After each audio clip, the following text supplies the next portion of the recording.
Գացել եք մինչև այսօր, երբ որ ուրիշների մոտ փռշտում էր, ասում էին առողջություն։ Ինչ էս կորոնավիրուսը տարածվել է,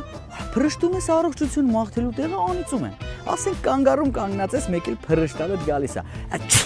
Մեկ էլ կողքից մի հատ կին գրող ու վազելով փախնում է երկու կանգառ են կողմ, այնտեղ որտեղ արդեն պիտի իջներ։ Ախր ասա, այ մայրիկ ջան, դու հայկական սերիալներ նայած կին ես։ Դու կորոնավիրուսից ինչ ես վախենում։ Ասեմ ավելին, ես կորոնավիրուս էլ չեմ զգի, ուղղակի այդ վրիդ կռասները Մոսկվա դուխին էիր, ահա որ շատ ցանել։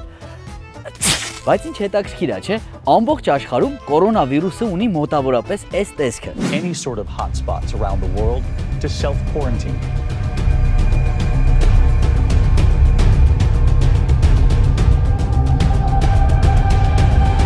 Իսկ Հայաստանում, խնդրեմ,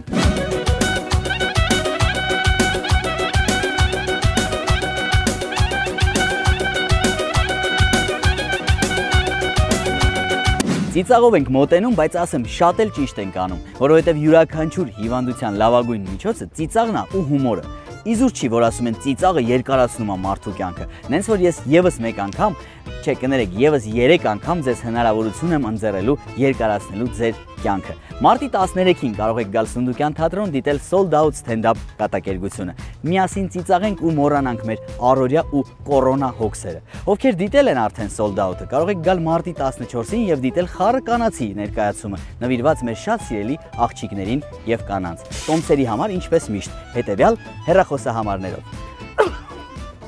Գրող, անտեր։